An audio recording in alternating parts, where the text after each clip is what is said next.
we wrap up the year 2021, it's been a story of ups and downs for the economy as well. We started off 2021 on a bright note. It seemed like things were finally recovering after the first wave of the COVID-19 and demand was beginning to come back. Things were beginning to open up, people could start traveling again, and the service sector was also rebounding. We didn't know at that point that we would face a second wave and a deadly second wave of the coronavirus. Now, while the second wave did hit people hard, it did not dent the economy to the scale that one would have imagined. That's simply because that we were more prepared than the last time with how to deal with it economically. Over this year, the big achievement which has also aided recovery has been a very intense and widespread vaccination regime, which will no doubt continue into the next year and perhaps with more scope for boosters. So let's gaze into that crystal ball and look at what lies for the Indian economy ahead in the year 2022. Joining us on this now is Dr. Arvind Panagiriya, who's, of course, Professor of Economics at Columbia University and the first Vice Chair of the NITI Aayog.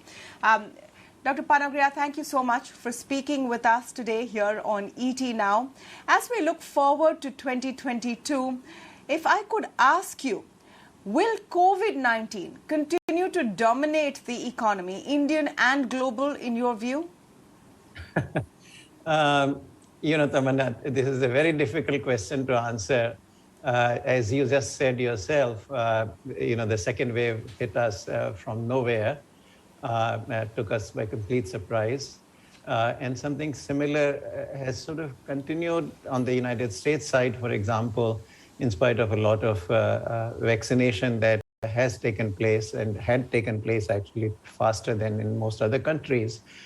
Still, we are seeing fairly heavy incidence of infections, about 120,000 a day currently. So this is a difficult one to predict. On balance, I remain optimistic for the simple reason that we have done an excellent job of vaccinating the adult population.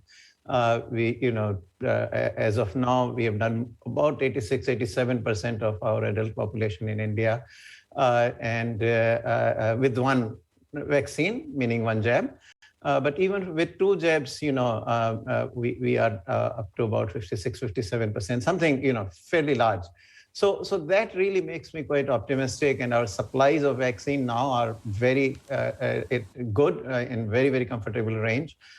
So that makes me a bit more optimistic. I hope people will behave as well in the sense of, using masks when going out and washing their hands as they come back into their places. So I think, with that kind of caveat, I would say yes. Broadly, I'm quite optimistic for 2022. So part of the question, and let me contextualize it as well, is that are we now fairly sure that we'll not see the same kind of restrictions? And that is what has the direct economic fallout, isn't it? Because even with the second wave and even with the many, many waves across Europe and the United States and the UK, we have not gone back to early days of restrictions. And can we be fairly sure that the world will now learn even better on how to live with COVID-19 and whatever it has to offer us in the next year? Yes, I think to that I can say with confidence that yes, we will not go to those kinds of restrictions. Indeed, after the 2020 March to about April, May restrictions, we have never gone back to such severe restrictions. And progressively, the restrictions will be milder and milder. We have learned, I think, huge amount of learning has happened. We are much better prepared to deal with situations. Remember when we started in March, there were not even test kits. We couldn't even test, and at that time I hectically was getting emails from India, where can we get the technology? So I think absolutely we are much better prepared. The world will try to deal with it as and one of many other infections eventually. So yes.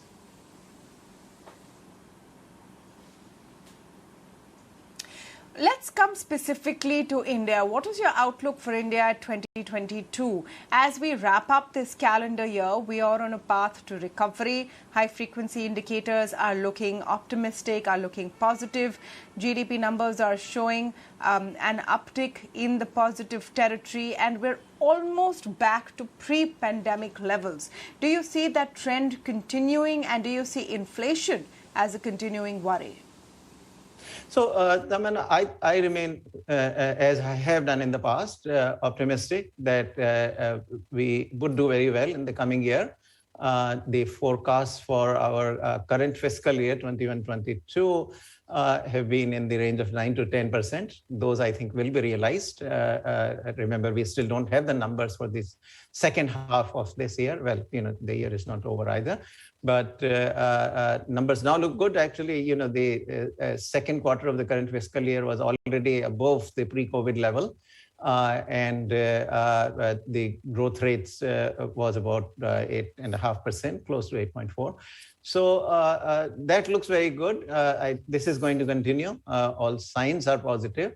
And for the year 22-23, which is really, most of the year 2022, I think we'll get past 8%. This is now overdue for many reasons, but most of all, the fact that we did a lot of the reforms whose payoff has not been fully reaped yet. I think that is beginning to happen. Plus, I think the second thing is that on the financial markets front, the economy looks a little more robust now. The balance sheets of both corporations and banks look in a lot better condition. So I think outlook is very positive, and we would see going forward 8% plus growth.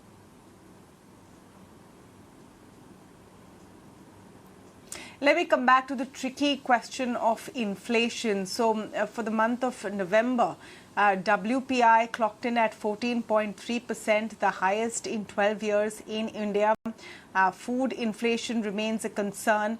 Fuel-driven inflation remains a concern. There are reports that the RBI now is hoping for more cuts on excise duty, etc., from the government side. But looking at global supply constraints, do you think inflation is going to continue to be a bugbear in 2022? Look, I distinguish India from most of the other countries, particularly the developed countries, which is the ones we are often used to looking at. In these countries, including the United States where I am, here in the United States, we tried to solve the what was a sort of problem driven by both shock to demand and supply by demand stimulation alone. We ignored here the fact that the supply had been shocked in a big way also. And so that led to sort of overcompensation on the demand side. And that has, of course, now come back as savings are being depleted gradually by the people and they are spending more and more. And supply constraints still have not been fully resolved. So you're seeing an unprecedented surge of inflation. So in the US, certainly, if you're looking at it, it's completely unprecedented, meaning, it's its highest in the last 40 years in the year ending in November. India, on the other hand, has been much more restrained on the demand side and has actually simultaneously worked to also ease up on the supply constraints. And I think there is a big difference, and it shows. I mean, look, ultimately our inflation rate is still below 5%. You can always pick one item or two items or five items if you wish, and like currently we are talking about the petrol prices and all, some bit of food prices. But the fact of the matter is that ultimately it is the CPI that the RBI is mandated to keep under 6%, and it is under 6%. Actually, it's about 5% currently. So I'm not so worried, of course, we got the instruments of policy in hand, meaning, monetary policy.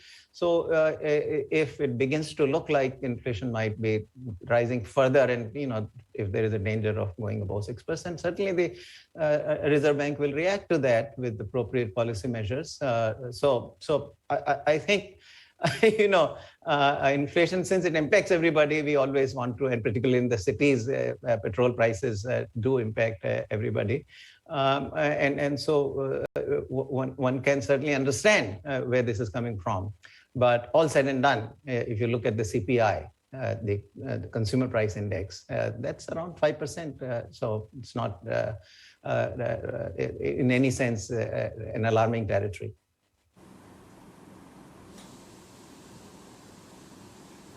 Do you foresee monetary policy also moving in that direction the next year? The Reserve Bank of India has held back on any increase in rates, but will they be able to hold out much longer?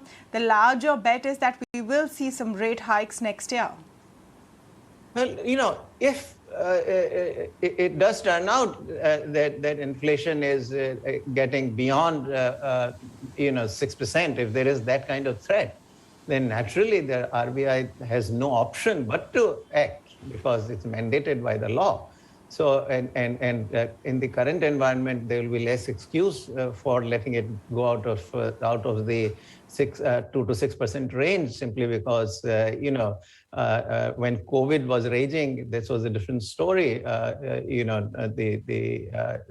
was in that kind of scenario, it was understandable if inflation sort of went a bit out of hand. But now that excuse is not there. So, look, it will all depend on how the inflation unfolds itself going forward.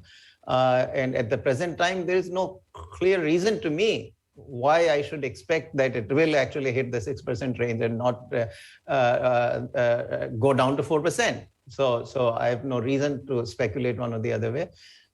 Let's wait and see how things unfold. And I'm sure the RBI is vigilant, is watching all high-frequency indicators to see if there are any threats coming through.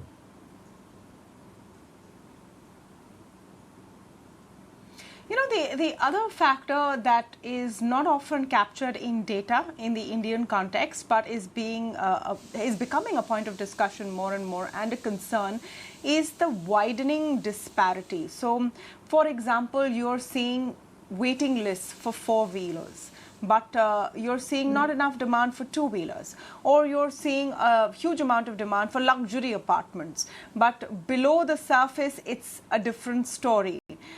Do you think that this is something that we will have to focus on in the time to come? What is happening with the informal sector? What is happening with employment in these areas? What is happening with the urban poor? Yeah, so I would certainly worry about taking care of the poor, whether it's urban or rural, particularly in rural areas where the means are much more limited. So there I would worry. Among the other disparities you mentioned, the imbalances in demand and supply. One, I think you mentioned the four-wheelers. That imbalance actually, if it exists, they need to get competitive and really get to the export market. Unless they become competitive, how are we going to sustain such high tariffs and protection and all that the auto industry enjoys? More than 100% tariffs, unheard of in modern times, particularly in industrial sectors. Agriculture tends to be a little different story. But I would, this is a period during which still the economy is transitioning back to its original trajectory. And during that transition, I would not tinker unnecessarily with the policies themselves. Allow the adjustment to happen. Let the market take care of it. Because, if you put new policies in place to deal with temporary problems, those policies will never disappear then. I mean, repeal of the policies is so much more difficult than putting them in. So I would certainly not let these transition issues change my policy. I would simply focus on the overall macro and proceed and allow the bit more time. In the next year or so, these structural imbalances will clear themselves. And particularly, these are products, so they are all tradable internationally. So they should make use of the international markets to clear it. If there is shortage, then import more. If there is excess supply, then export.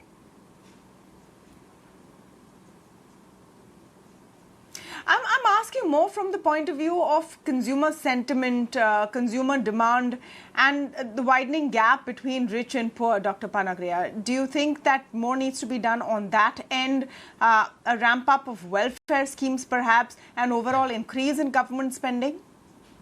Well, look, I remain fiscally conservative. On monetary side, I'm a little more liberal.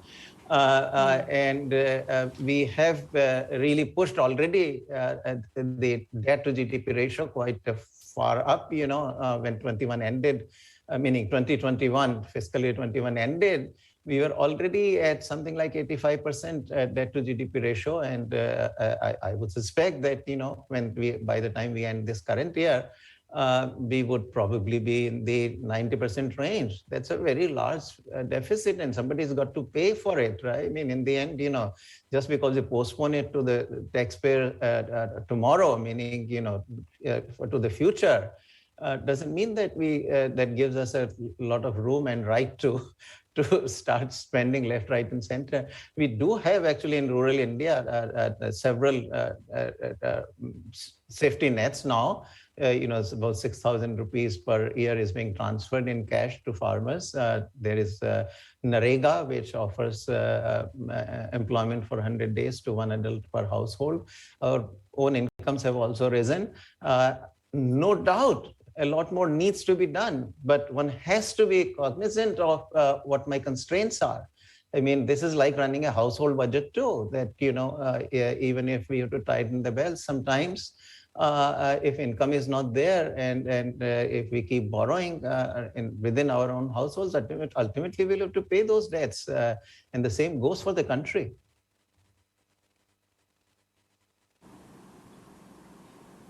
Do you expect to see that strain of being fiscally conservative in the upcoming budget, which will be the first big and I think the biggest economic event for the year? It will be a tough balancing task because we would still be emerging from COVID-19. But on the other hand, time to tighten the belt as well, in your view? Well, I mean, I certainly now feel that we should at least begin to bring fiscal deficit down. It may be only symbolic this year, meaning for the year 22-23, but half to 1 percentage point reduction in the fiscal deficit from where we are currently ought to be certainly very much on the table, and if more can be done, if it is affordable, then we ought to do that. But certainly, symbolically, I think, winding down should begin to happen now. Because, and particularly it shouldn't be done, of course, by cutting down any of the capital expenditures. Infrastructure is really the heart of the matter.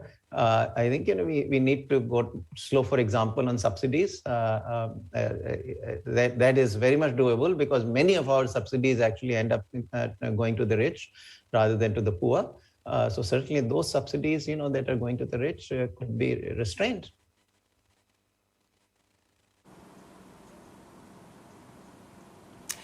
If I were to ask you to sum up your outlook for the next year for the Indian economy, what would you say are the top tailwinds and what are the top headwinds that we may face? Well, I think both of those, to me, ultimately come to COVID. That is where our serious challenge may come from. If that challenge is not there, some bit of supply chain issues still is lingering. It's getting sorted out, but I think some bit of it. But going as we go forward, these things will, at least the supply chains will be restored more and more, not less and less. So really, I think a big challenge is COVID. We have to maintain our macro stable. That is very important. Beyond that, I think news is generally good because, I refer to these 4 very mutually reinforcing reforms we have done. The IBC, the Insolvency and Bankruptcy Code, number 1, GST, number 2, number 3, the corporate profit tax, and number 4, labor laws. These are mutually reinforcing reforms. I really wish that we would also get to trade liberalization, which will be the 5th, very, very important, that rounds off the impact of all 4 of these reforms and leverages that in a big way. If we do that, I really think that we can sustain a growth rate of about 8% going forward over the next decade or so. So outlook generally for India is very, very good. That's how I would summarize the situation currently. I would put, by the way, also the bank privatization. Well, let's hope that optimism that carries through. Yes. Yes. Yes, that's something that we're looking forward to, bank privatization, a greater push on the larger disinvestment program. We've had a hit on farm reforms, but maybe they will return in another way. The labor code has to really be finalized. So a lot on the anvil to look forward to in 2022 in terms of reforms. But let's hope that your optimism carries through and we really do see a great year for the Indian economy. Thank you so much, Dr. Panagariya, for joining us. Thank you, Tamanna. Thank you.